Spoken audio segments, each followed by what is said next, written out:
Hi there, welcome to the Tent News, where the truth comes to light and the stories everyone is talking about are brought straight to you. From shocking confessions and viral social media moments to real life mysteries and trending drama, this is the place where we uncover it all. Now, please watch this video first, and I will be back with the rest of my commentary.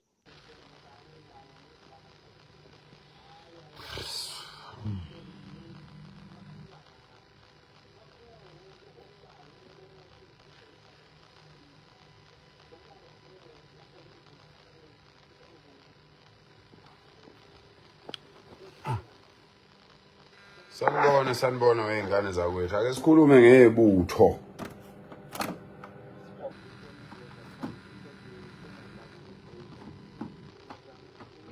Awuyena. Mayike into engafuni ukucisha.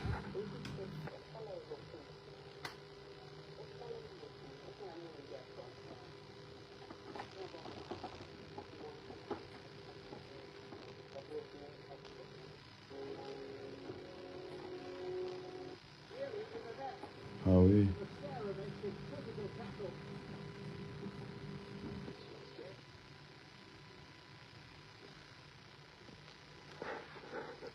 Thank you.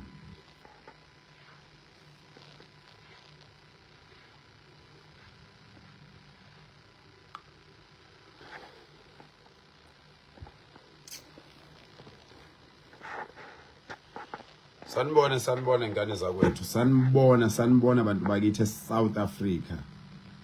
Sanibona. Ngithemba ukuthi niyaphila bafowethu, ngiyaphila nami. Athi ngilungise nangu nje Nkosi yami. Oyedwa nje umfowethu oyiphathelwe isitilesi. Simsize ngoba ningawanaki ke amakwerekwere bafowethu, ningaze niphatheke kabi. Ngicela umuntu ofollowa mina ningawanaki amakwerekwere. Mina I'm standing up for my country. I'm the man, you know, and I know ukuthi I'm a man. So ubudoda kimi bachazwa ukuthi buyini. Ingakho ningibona ngisukumela izwe nje. Ingakho ningibona ngidela konke. Ngiyabona. So amakwerekwere ningawanaki. Abantu nje laba abane stress, abahlukumezekile, kubheda induna yakhe le emakhaya, kubheda umengameli wakhe, kubheda yena. Manje uma esefika lapho ufika nje ngosame evele into yakhe yonakele kakhulu. So ke sibeke umoya phansi. Bafowethu, ngiyabona abantu abaningi bayangithega lapha ku Facebook, bangithega noma bangibalula lapha entweni enkulumeni ka Mhlonishwa uThula Sizwe Buthelezi, ondunankulu kaZulu, MEC wakwaKhokta. Lento ebikhulunywa uShenge iyiqiniso bafowethu, simtshela iqiniso. Ngoba kufuneka ukuthi uma uyindoda into ithi mayingahambisani nawe noma ibukeka iphambana nawe mhlambe nezinto ozenzayo bese uphika ubuqiniso bayo. Lento esho uShenge wokuqala undunankulu kaZulu uShenge, kungumsebenzi wakhe ukuthi afundise isizwe. Kungumsebenzi wakhe ukuthi afundise isizwe ngezinto zaseNdlunkulu. Iwona umsebenzi wakhe ngempela njengondunankulu. Njengoba nibona abantu befaka amazipho engwe bengawona amakhosi, nibona abantu befaka amambatha bengawona amakhosi, befaka izikhumba zezingwe bengawona amakhosi. Izo zonke izinto lezo ke abantu phaqa abafana nophakela umthakathi befaka izikhumba befaka amambatho engwe, befake izinto ezifakwa ngamakhosi. Ugcine uma kuzibutho ugcina ungakwazi ukubona ukuthi ubani inkosi phakathi kwalaba abantu. Izona ke izinto eziyimsebenzi kaNdunankulu lezo, ukuthi kube izinto abayisebenzayo nabadidiyeli besilo naye njengondunankulu. So ke lokhu nje akushoyo ngokuthi ibutho ngelengonyama ngempela uqinisile. Ayikho ibutho nje, ibutho ngelenkosi ngelengonyama. Amakhosi mesehlanganisa amabutho akhe, leli butho lisuke liphambi kwesilo kusuke kuyibutho lengonyama. Ibutho liba yibutho kuphela ngelanga inkosi esuke ibize ngalabantu. Phela sikhumbule ukuthi abantu bangamadoda emizi, sikhumbule ukuthi abantu abodliwa ngamakhosi, sikhumbule ukuthi amakhosi amaningi abantu awabasizi ngalutho. Namanje njengoba kulwelwa izwe, amakhosi abantu awabasizi ngalutho. Amanye wawo awafuni ngisho namakwerekwere amakhosi. So ke abantu ngeke bengaphili ngenxa yokuthi amakhosi wona amanye awaqondi ukuthi umsebenzi wawo kufanele kube ukuthi alekelele isizwe, avikele isizwe. Umsebenzi wamakhosi ukubusa phezulu kwabantu. Inkosi ngeke ibuse phezulu kwabantu bengasebenzi. Inkosi ngeke ibuse phezulu kwabantu behluphekile, behlushwa amakwerekwere. Inkosi ithule bese ithi inkosi iyabusa. Inkosi ngeke ibuse abantu bethathelwa imisebenzi emncane okuyiyona egcine amagceke eyenze kwaba khona lamakhaya akhona inkosi ephila ngaphezulu kwawo. So ke amakhosi njengamakhosi oZondi, inkosi yakwaMandlakazi, inkosi yakwaMnqobokazi, inkosi yakwaMthembu eMsinga, amakhosi afuna ukushayelwa amahlombe, ihlombe kakhulu lawo, ngoba amakhosi akwazile ukuthi athi madoda lungisani, kodwa nilungise ngendlela enokuthula nothando. Nilungise ngendlela enenhlonipho, nikhumbule ukuthi abantu noma nibacela ukuthi abahambe kodwa bangabantu. So ke ngiyafisa mina ukuthi nazi ukuthi le nkulumo ebekhulunywa uShenge iyiqiniso. La madoda agcwele la kule mizi awalona ibutho zonke izinsuku. La madoda nje agcwele kule mizi le nje bakhila amadoda ezakhela wona, engakhelwa amakhosi, engakhelwa isilo, imizi yawo awalona ibutho zonke izinsuku. Ayibutho lenkosi uma inkosi ibize abantu. Ubechaza lokho kuNdunankulu ukuthi abantu abakhumbule ukuthi ibutho ngelengonyama, ibutho sonke singabesilo.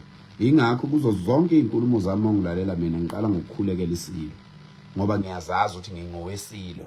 Ngisho ngeniphendula la ko Facebook isikhathi esiningi ngisebenzisa leyo mpendulo, noma ngabe ukhulume inkulumo ende kangakanani, mayinhle leyo nkulumo ngiyaye ngithi leyo nkulumo ngithi ke wena wesilo, ngoba kuyindlela yokukhombisa ukuthi thina sonke singabenkosi, umuntu ngowenkosi. Kodwa ke yize ke abantu mhla inkosi babizile bangabesilo, kodwa lapha ukuhlupheka kwabo kwansuku zonke ngisho isilo ngabe siyathanda, njoba sazi ukuthi isilo siyathanda ukuthi abantu baso bethuthuma, kodwa njoba singenawo amandla naso, amandla ephethwe uhulumeni, ingakho ke abantu bekwazi benelungelo futhi lokuyisukumela beveze ukunganyami kwabo ngezinto ezithile, ngaphandle kokuthi bone, ngaphandle kokuthi bethuke inhlamba. Kunabantu lapho bafowethu zonke izinsuku abathukana nengonyama. Ibona abantu okufuna kudilwe nabo lapho. Akungadilwa nabantu abenza into eqondile. Nohulumeni ngisho Ramaphosa, umengameli Ramaphosa, kungafanele ukuthi abukisiswe mangathiwa nje sefuna ukuhlasela abantu abenza into ekahle abangalwi namuntu. Lezi insizwa ke njengoba abantu bengibalula kangaka kule nkulumo kaNdunankulu bedideka, kufanele bafowethu siqonde ukuthi laba abantu abahamba lapha emgwaqweni, laba abantu abasuke behlanganiswe lapha emgwaqweni, basuke benganikwanga imoto, basuke bengakhokhelwanga mali, basuke beveza umbono wabo nothando lwabo ngesizwe. Hayi ukuthi basuke mhlambe bedlula abantu, badlula izinto ezinamabudget. Imkhosi lena ekhona yamakhosi inamabudget, kodwa laba abantu basukuma bengana budget, bengenalutho, besukume belwele izwe labo. So ke singahlanganisi izinto ezimbili ezingahlangani. Laba abantu enibabona la emgwaqweni sihamba nabo, silwa lempe siyilwayo yokuthi izwe alilunge.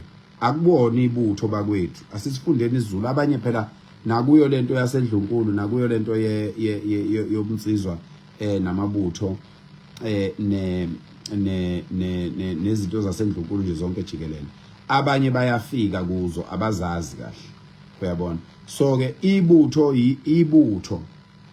yinsizwa zamakhosi ngokwehlukana, ey'suke sey'buthene ndawonye lapho ingonyama ekhona khona. Ibutho yinsizwa zesizwe senkosi esuke seyiqoqwe izinduna zenkosi ngokwehlukana bayilethe enkosini bese mase ididiyelwe seyihlangene ke lezo insizwa zibizwa ngebutho. Uma ngabe kamabutho amakhosi onke njengoba ingonyama isuke ibiza amakhosi eyohlangana emashobeni, lezo zizwe zamakhosi ngokwehlukana uma seyihlanganisiwe zibizwa ngokuthi yibutho. Ziqhamuka zingamabutho amakhosi bese ziyahlangana ididiyelwe bese ke ziba yibutho lengonyama. So ke uma ngabe ke insizwa zingabizwanga inkosi, sizinsizwa nje zonke izinsuku la. Sinokuhlupheka okusibhekile zonke izinsuku la. Sineyinkinga ezisibhekile thina asinamali thina. Asinama budget thina, asinalutho thina. Siyayihluphekela zonke izinsuku. Abantu bokufika esikhala ngazo la emphakathini zihlupha thina nezingane zethu. Ezethi ingane ayifundi nabelungu. Ezethi ingane ayihambi ngeimoto eziprivate maziye emsebenzini. Ezethi ingane azinabo baba abanamala allowances amaningi emsebenzini abayisebenzayo. Zisetshenzwa yithi lezo ingane zihamba ngeenyawo zezikoleni. Sisukumela lezo zimo. Lezi ingane nje ezidla ama snacks la yingane zezinsizwa, akuzona izingane zebutho. Lezi ingane ezifayo ezibulawa ama snacks amakwerekwere yingane zebutho. Sorry, ingane zezinsizwa, akuzona izingane zebutho, ingane zezinsizwa, ingane zamadoda. Uyabona?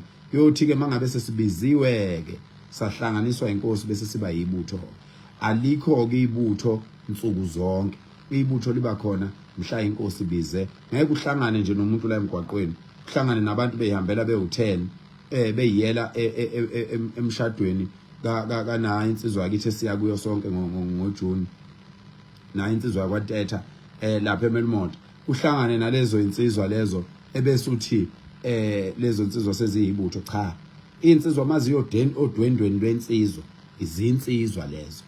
Insizwa njengoba siyihlanganise kanjena amadoda nobaba nabafana bethu ingane zethu na wonke umuntu sisukumela izwe yinsizwa leza kulona ibutho. Ningaphambanisi inkulumo enhle kaShenge akhuluma khona ngebutho ekhuluma khona ngele ibutho alikho akukho lapha elihlala khona ibutho.